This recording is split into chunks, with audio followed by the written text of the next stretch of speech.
Merci de nous rejoindre sur RTI1. Bonjour et bienvenue. Voici les titres de votre édition. Nous ouvrirons ce 13h avec le point complet du Conseil des ministres d'hier mercredi.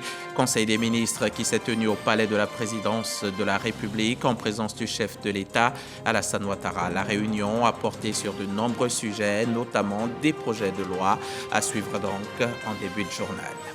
Dans le cadre de sa visite qu'elle effectue en Côte d'Ivoire, la commissaire européenne en charge des partenariats internationaux, Jutta Urpilainen, s'est rendue hier dans une plantation de cacao à Azaguié, une plantation qui met l'agroforesterie au centre de ses pratiques, faisant d'elle une plantation dite de cacao durable. Le président tunisien a dissous le Parlement 8 mois après l'avoir suspendu. Kais Saïed a fait cette annonce lors d'une réunion du Conseil de sécurité nationale qu'il a présidé après que des députés ont bravé la suspension du Parlement en organisant une séance virtuelle au cours de laquelle ils ont voté pour annuler les mesures exceptionnelles décidées par le président. Je vous emmène tout de suite au palais de la présidence de la République où s'est tenu hier mercredi un conseil des ministres sous la présidence du chef de l'État, Alassane Ouattara, président de la République. L'ordre du jour de cette réunion comportait des projets de loi et d'ordonnances et des projets de décret. Pour le point de cette réunion, on retourne au plateau avec Jérôme Kofi Aboula. La question du blanchiment des capitaux et du financement du terrorisme, un sujet qui ne laisse personne insensible. Le Conseil des ministres présidé par le président de la République, Alassane Ouattara, ce mercredi, en a parlé. Une mesure en vue de la lutte contre ce phénomène a été prise. Au titre du ministère de l'Économie et des Finances, le Conseil a adopté un projet d'ordonnance portant régime des sanctions administratives applicables en matière de lutte contre le blanchiment des capitaux, le financement du terrorisme et la prolifération des armes de destruction massive et organisation du contrôle des assujettis, ainsi que son projet de loi de ratification. Cette ordonnance, en fait, prévoit des sanctions administratives, comprenant notamment l'interdiction temporaire d'exercice et le retrait d'agrément ou de la carte professionnelle applicable aux assujettis et aux autorités de contrôle. Elle précise les assujettis, détermine les autorités de contrôle et institue un organe administratif de sanction dénommé Commission nationale des sanctions de lutte contre le blanchiment des capitaux et le financement du terrorisme. Également au menu de cette rencontre, la cacaoculture sur le sol ivoirien. Ici, l'accent est mis sur le développement de la politique et la stratégie nationale pour la cacaoculture en Côte d'Ivoire. La déclaration s'articule autour de 3 objectifs globaux, à savoir améliorer le revenu des producteurs de cacao et leur bien-être, lutter contre la déforestation et éradiquer le travail des enfants dans la cacaoculture, donc à l'horizon 2025. Elle capitalise sur les acquis de toutes les initiatives en cours, ainsi que sur les résultats du dialogue Côte d'Ivoire-Union européenne sur le cacao durable. Le Conseil des ministres a aussi informé que toutes les cartes nationales d'identité produites en 2009 viennent à expiration à la date du 31 mars 2022, c'est-à-dire ce jeudi. Le Conseil a adopté une communication relative au bilan cumulatif de l'opération d'identification au 28 mars 2022 et à la fin de la validité de la CNI, la carte nationale d'identité produite en 2009. Il convient de rappeler que le renforcement du dispositif actuel de l'ONICI permet un renouvellement de la carte nationale d'identité, la CNI, en moins de 14 jours. Ce dispositif a donc permis l'appurement de plus de 92% des demandes en instance au 31 décembre 2021 et la production, comme je vous l'ai annoncé, de plus de 3 millions de CNI. À ce jour donc, il reste 613 425 cartes qui n'ont pas encore été retirées. En raison donc de ces chiffres, le gouvernement tient à rappeler aux populations concernées que la prorogation au 31 mars 2022 de la période transitoire de validité des cartes nationales d'identité, arrivant à expiration donc le 31 décembre 2021, prendra effectivement fin à l'échéance prévue. En d'autres termes, la validité des cartes nationales d'identité produites en 2009 expire au 31 mars 2022. S'agissant de la vie chère, la baguette de pain ne va pas connaître une augmentation de prix. Selon le Conseil des ministres, les prix restent 150 francs et 200 francs conformément au poids de la baguette. Le Conseil a adopté une communication relative aux conclusions des travaux du comité technique en charge de la filière blé, farine boulangère. Le travail de ce comité technique a permis, en accord avec tous les acteurs de la filière, de définir désormais pour notre pays un poids fixe de la baguette standard, mais également, puisqu'on avait une fourchette haute, de permettre aux fabricants qui veulent aller vers cette fourchette haute d'avoir également un prix standard. Donc nous n'avons plus une fourchette de poids, nous avons 2 poids. Une baguette standard qui va garder le prix initial de 150 francs CFA pour 174 grammes et une autre baguette qui tend vers la fourchette haute qui, elle, est évaluée donc à 232 grammes et qui coûtera 200 francs CFA.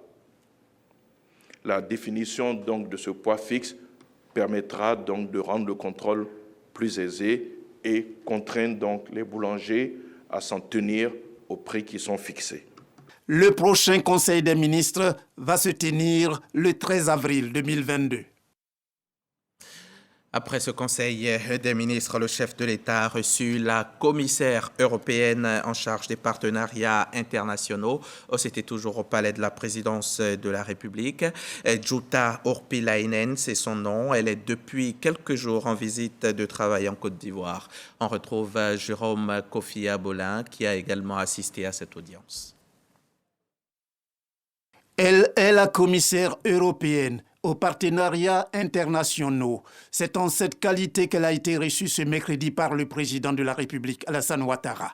L'hôte du palais présidentiel dit avoir échangé avec le chef de l'État ivoirien sur divers sujets, notamment la croissance économique et la formation professionnelle. Nous avons indiqué que l'Union européenne était disposée à apporter son concours à la Côte d'Ivoire, notamment sur des questions sécuritaires. Et puis nous avons abordé différents sujets nationaux et internationaux, comme la croissance économique, le rôle des jeunes ou l'éducation. Aujourd'hui, je suis absolument ravie parce qu'un peu plus tard, j'aurai l'occasion de signer le programme indicatif pluriannuel, qui est la base de notre coopération bilatérale, qui, elle, suivra 3 priorités. Tout d'abord, le développement humain, avec le rôle particulier des jeunes et la formation professionnelle. Ensuite, la croissance économique, avec une nouvelle initiative sur le cacao, par exemple. Et enfin, la sécurité et la gouvernance. Et donc, je tiens à remercier le président et le gouvernement de Côte d'Ivoire pour l'excellente coopération qui est la nôtre. Et je suis ravie à l'occasion de pouvoir renforcer encore ce lien entre nos deux entités. Avant de prendre congé, la commissaire européenne aux partenariats internationaux s'est dite heureuse d'avoir rencontré le président de la République, Alassane Ouattara, pour la 2e fois. La première rencontre entre elle et le président ivoirien a eu lieu lors du 6e sommet Union africaine-Union européenne en février dernier à Bruxelles, en Belgique. Jutta Urpilainen, la commissaire européenne en charge des partenariats internationaux, est donc en visite de travail en Côte d'Ivoire dans le cadre du renforcement du partenariat entre l'Union européenne et la Côte d'Ivoire. Mercredi, à la primature, elle a procédé à une signature d'accord de financement de 5 actions concrètes d'un montant de près de 40 milliards de francs CFA. Alexis Ouedraogo nous indique que l'accord porte sur 3 axes prioritaires. On va l'écouter. À la primature, ce mercredi, la commissaire européenne en charge des partenariats internationaux échange avec le chef du gouvernement. L'occasion pour Jutta Urpilainen de lancer la mise en œuvre de la programmation pluriannuelle de l'institution. Nous avons été en mesure de pouvoir signer le programme indicatif pluriannuel avec la Côte d'Ivoire pour un montant de 228 millions d'euros et il reprend 3 priorités. La première étant le développement humain. Nous investissons donc véritablement dans les gens. Le deuxième axe, c'est celui de l'économie, puisque nous visons à renforcer l'économie, notamment l'économie durable. Et c'est dans ce cadre que nous avons une initiative de l'équipe Europe sur le cacao. Le troisième axe concerne la sécurité, puisque nous voulons renforcer la gouvernance et la sécurité. Ce sont donc les 3 priorités dans ce programme pluriannuel qui vont guider notre coopération future. Acte concret, la signature d'accords de financement d'une enveloppe de 58 millions d'euros, soit près de 40 milliards de francs CFA, pour 5 actions précises que sont la transformation de la production cacaoyère pour un cacao made in Côte d'Ivoire durable, le renforcement des capacités sécuritaires du pays, l'accompagnement et le renouvellement des engagements climatiques, le renforcement des compétences pour un meilleur accès au marché de l'emploi et enfin l'appui à la coopération et au partenariat Union européenne-Côte d'Ivoire. Pour le chef du gouvernement, il s'agit de mettre en œuvre avec efficacité les projets engagés. Il est extrêmement important de mentionner le fait que cet appui accompagne une initiative gouvernementale, accompagne une stratégie nationale. Nous mettrons tout en œuvre pour que dans le processus d'exécution de nos projets, nous puissions avoir des niveaux de capacité d'absorption qui sont compatibles avec ce qu'on peut être en droit d'en attendre, mais surtout d'être orientés résultat pour que les populations puissent voir dans la réalisation de ces projets-là les attentes qu'ils ont. Les États membres de l'Union européenne, leurs institutions financières ainsi que la Banque européenne sont engagés dans ce programme, une approche équipe Europe pour lever des financements supplémentaires en vue de soutenir les axes prioritaires que sont le cacao durable, la transition bas carbone, la paix et la stabilité. Et après la signature de cet accord à la primature, la commissaire européenne en charge des partenariats internationaux a fait le déplacement d'Azaguié, département d'Agboville. Sur place, elle s'est rendue dans une plantation de cacao, mais pas n'importe laquelle. Une plantation qui met au centre de ses pratiques l'agroforesterie, la culture du cacao durable, luttant donc contre la déforestation. La commissaire a ainsi pu se rendre compte de tout ce qui est mis en œuvre pour assurer la traçabilité et la durabilité du cacao ivoirien. Les précisions de Jean-Luc Bangbo.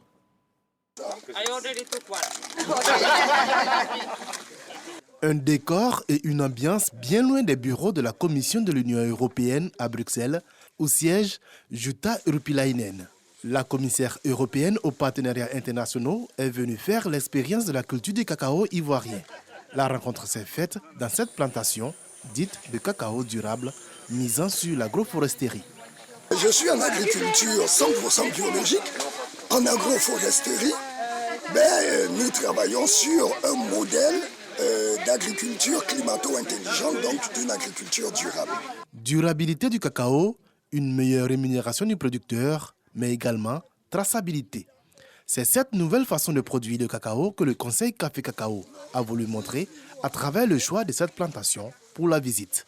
C'est important pour nous de montrer à l'Union européenne qu'on n'a pas attendu que les mesures soient prises contre le cacao et la déforestation pour pouvoir poser des actes parce que nos producteurs avaient compris depuis longtemps que le climat changeait, ils avaient de moins en moins de pluie et ils devaient faire quelque chose. Donc dès que la recherche s'est mise en branle et qu'on a eu les premiers résultats, ils ont été accompagnés, formés aux nouvelles pratiques, aux nouveaux itinéraires techniques.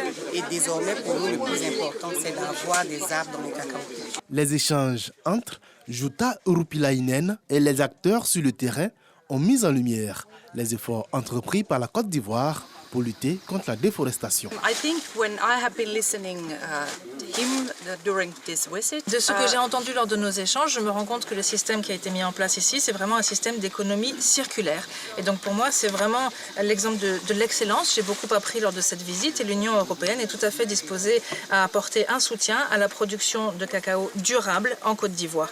Et donc c'est important pour moi de venir ici sur le terrain pour pouvoir, de retour à Bruxelles, expliquer à mes collègues les différentes activités qui sont menées ici par les producteurs de cacao pour renforcer une production du cacao durable. La Commission européenne a publié en novembre dernier une proposition de loi pour lutter contre la déforestation. Sont concernés par cette proposition des produits comme le soja, le bois, le cacao et le café. Et voilà ce qu'on peut dire à l'heure qu'il est sur cette visite de travail de Jutta Urpilainen. Il a été longtemps évoqué, longtemps attendu. Enfin, il voit le jour. Après quelques années de réflexion et de préparation, le fonds de prévoyance des agents des eaux et forêts est là. L'Assemblée générale constitutive vient de se tenir et les organes du fonds ont été mis en place. Le reportage de Franck Quadio. Un fonds de prévoyance pour les agents des eaux et forêts. Après 2 années de réflexion et d'élaboration de travaux, 97 délégués, un conseil d'administration et un comité de contrôle ont pour mission apporter des solutions aux préoccupations sociales des agents. Élu PCA, président du conseil d'administration, le lieutenant Alidjou Touré se félicite de cette nouvelle responsabilité.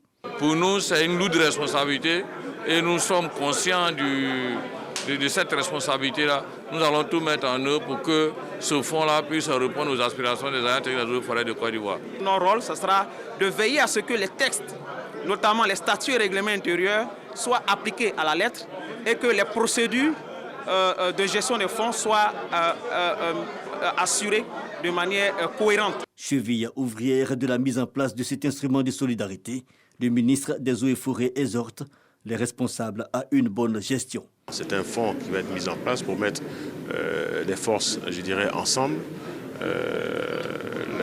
La corporation des forestiers est forte de plus de 4000 membres. Donc tous ces moyens, la mise ensemble, vont permettre de bâtir un fonds qui sera au service de ses membres, mais un fonds qui sera géré, je l'espère en tout cas, comme un fonds qui doit aussi rapporter à ses adhérents. Le comité ad hoc a bénéficié du soutien du ministère de la Protection sociale qui a traduit son soutien à ce nouvel outil d'entraide, comme le fonds de la police nationale et celui des militaires. Le fonds des agents des eaux et forêts entend œuvrer à un environnement de paix, de cohésion et de fraternité. Et avant de poursuivre, sachez que M. Amadou Soumaoro, président de l'Assemblée nationale de Côte d'Ivoire, convoque, mesdames et messieurs les députés, à la cérémonie solennelle d'ouverture de la session ordinaire 2022 qui se tiendra demain vendredi 1er avril à 10h au Palais de l'Assemblée nationale. Et maintenant, on va s'intéresser à l'actualité Covid, ce visiteur indélicat qui refuse de partir.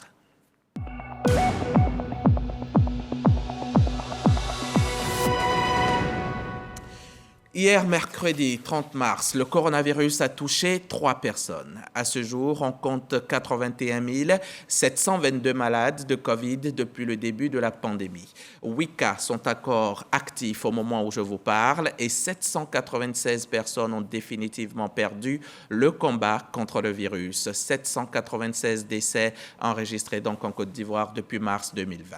On ne le dira jamais assez, les gestes barrières et le vaccin sont le rempart. Ne nous faisons pas prier. L'albinisme, c'est ce trouble génétique qui cause chez une personne l'absence ou la très faible présence de pigmentation dans les yeux et aussi parfois dans la peau et les cheveux. Les femmes juristes de Côte d'Ivoire et l'ONG RAIES plaident pour une amélioration de leur prise en charge. C'était lors d'un atelier auquel a pris part Patricia Omouitia. L'albinisme est une maladie génétique rare due à une anomalie héréditaire caractérisée par une absence de mélanine partielle ou totale. Cette absence de mélanine engendre une dépigmentation de la peau, des cheveux et des yeux. En Côte d'Ivoire, 6 000 personnes seraient touchées par la maladie. Si les 2 partenaires ont des gènes albinos dans leur patrimoine génétique, ils vont transmettre à leurs enfants. Et quand ils transmettent, en général, 1 fois sur 4, un enfant sera albinos.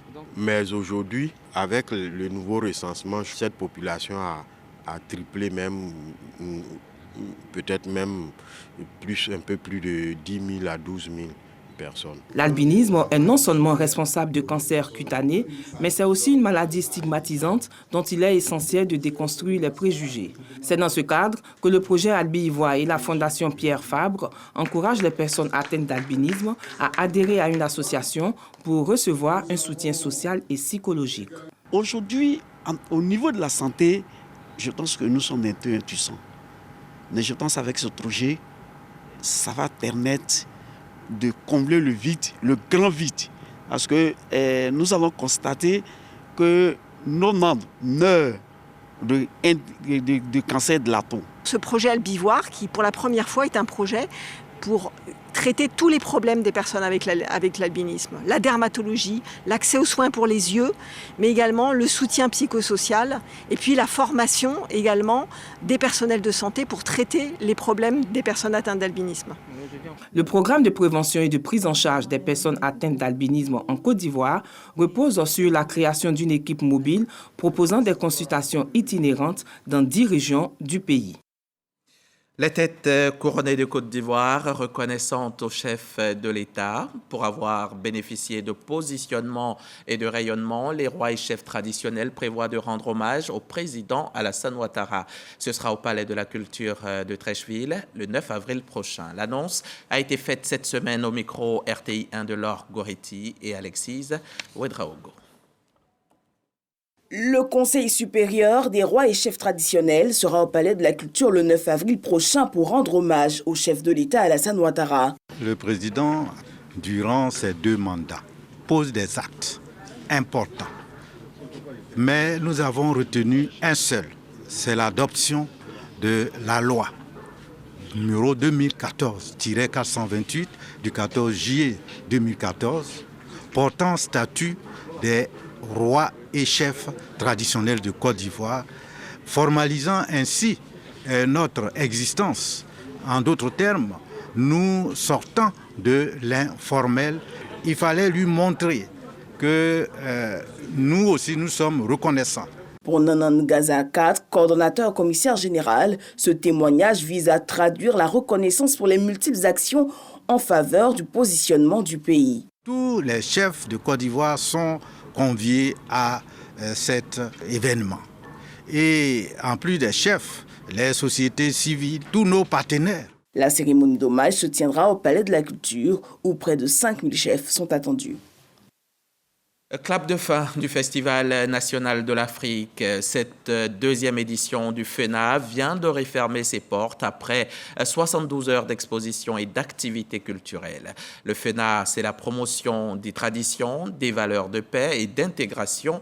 Et cette édition 2022 a tenu toutes ses promesses. Compte rendu, Jean-Marc Djadji. Entrée triomphale des majestés Apia Amwani, de la reine-mère Nana Abrafikoto du Ghana et de Nana Kwasi Adengra, roi des Brons, dans l'enceinte du Palais des Sports de Treichville. Toute une harmonie entre peuples ivoiriens et ceux de la CEDEAO. Nous sommes à la clôture de la 2e édition du Festival national de l'Afrique, FENA. Une occasion pour les festivaliers venus des pays de la sous-région de démontrer leur savoir-faire et la richesse de leurs us et coutumes. Si nous sommes réunis aujourd'hui en tant que les différentes communautés de la CEDEAO, c'est pour que nous soyons ensemble, c'est pour que nous vivons ensemble, c'est pour la cohésion sociale, c'est pour la solidarité. Un brassage culturel salué par le ministre de la Réconciliation, Kouadio Konan-Bertin. Comme il est beau d'être ici rassemblés pour célébrer notre culture, pour célébrer nos traditions, qui est un facteur et le socle de la cohésion, le rassemblement et de la paix. Le ministre Kobenan Kwasi Adjoumani, représentant du Premier ministre, a félicité les initiateurs pour leurs actions en faveur de l'intégration africaine. Un objectif s'alignant sur la vision du chef de l'État, Alassane Ouattara. À travers l'organisation de ce festival et surtout, vous démontrez, chers frères et sœurs des pays frères de la CEDEAO, votre parfaite intégration à la société ivoirienne, votre rattachement à la vision du président de la République, son Excellence M. Alassane Ouattara, qui ne ménage aucun effort pour promouvoir une Côte d'Ivoire en paix, une nation ouverte, hospitalière et où cohabitent en parfaite harmonie et également où vivent en totale synergie toutes les communautés ivoiriennes. L'initiatrice du Festival national de l'Afrique, FENA, Nana Abrafikoto, a été intronisée reine-mère de la sous-région par les festivaliers. Reportage Jean-Marc Djadji et Traoré Zakaria en Paragnablé dans le département d'Abengourou, indigné Djoablin. Une délégation de la Banque mondiale y a séjourné récemment pour le projet de distribution gratuite des manuels scolaires dans les écoles. Cela à travers le projet d'amélioration de la gouvernance pour la délivrance des services de base. On retrouve Herman Niamia, notre correspondant dans la région. Pendant les années scolaires 2020-2021 et 2021-2022, la Banque mondiale, à travers le projet d'amélioration de la gouvernance pour la délivrance des services de base, PADGS, a procédé à la distribution de plus de 3 400 000 livres de lecture et de mathématiques aux élèves de CP1 et CP2 sur l'ensemble du territoire national. Une contribution pour permettre aux élèves de disposer en plein temps des manuels scolaires pendant les cours et à la maison.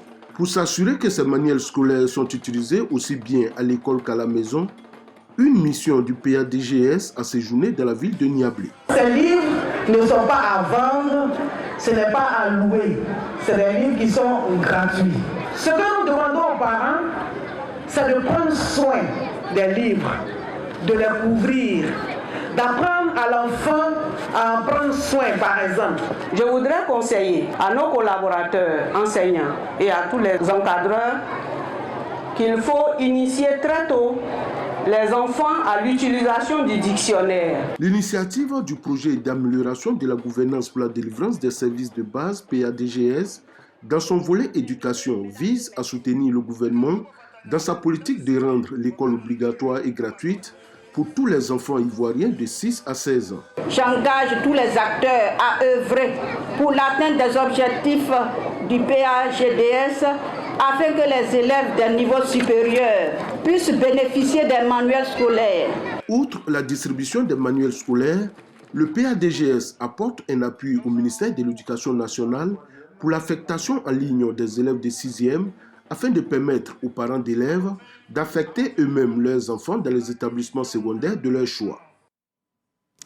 Voilà un an que Irielou Colette est allée faire un tour qui s'éternise. Elle est absente depuis le 5 mars 2021. Décédée, absente, mais présente dans nos esprits, vivante dans nos cœurs. Les proches de Irielou se souviennent de la brave femme qu'elle a été. Cette mère, cette sœur, cette collègue, cette amie formidable qu'elle fut. Ils ont demandé une messe d'action de grâce en son honneur. Serge Pacom Didi et Serge Coléa étaient aussi à la paroisse Saint-Jean-Paul II de Cocody en Hongrie.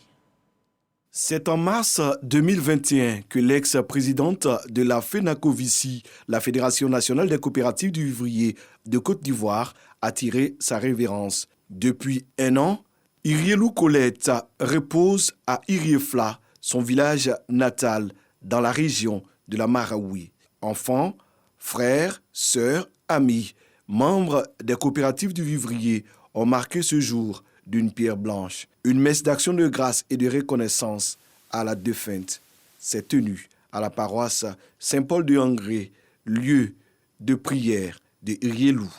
Cette messe d'action de grâce, pour confier encore notre moment au Seigneur, pour tout ce qu'elle a fait pour la Côte d'Ivoire, pour nos familles, pour tous les orphelins, ceux qui n'ont pas d'abri. Elle était généreuse, elle ne tirait pas, elle accueillait tout le monde. Des prières et surtout des témoignages pour saluer la mémoire de l'illustre disparu. Irielou Colette était mère de 2 enfants, Augustin, Marie-Clément et Angèle. Pour ceux qui l'ont connue, c'était quand même une fervente croyante. Elle s'est beaucoup investie dans les différentes paroisses, aussi bien à Abidjan qu'à l'intérieur. Et nous estimons que c'était son temps qui était venu. Et donc cette messe, c'est vraiment pour rendre grâce à Dieu. Nous, au niveau de la famille, 1 an, c'est encore trop court pour nous. Un message de remerciement à l'endroit de tous ceux qui ont accepté de soutenir la famille Irielou depuis le départ de Maman Irielou. Tous ceux qui nous ont aidés depuis lors jusqu'à ce jour, ce sont des remerciements seulement que nous avons à leur adresser. Ses sœurs, membres de la FENACOVICI, lui ont rendu un vibrant hommage.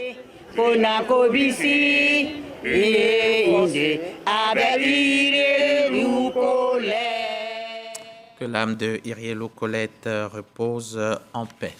C'est une première dans l'exercice du contrôle parlementaire en RDC. La majorité des députés présents hier mercredi au soir à l'Assemblée nationale ont destitué le ministre de l'économie Jean-Marie Kalumba, qui lui était reproché notamment la flambée des prix des biens sur le marché à travers le pays. Le député de la coalition gouvernementale l'Union Sacrée avait initié la motion de défiance contre ce proche du président du Sénat, Modeste Bahati.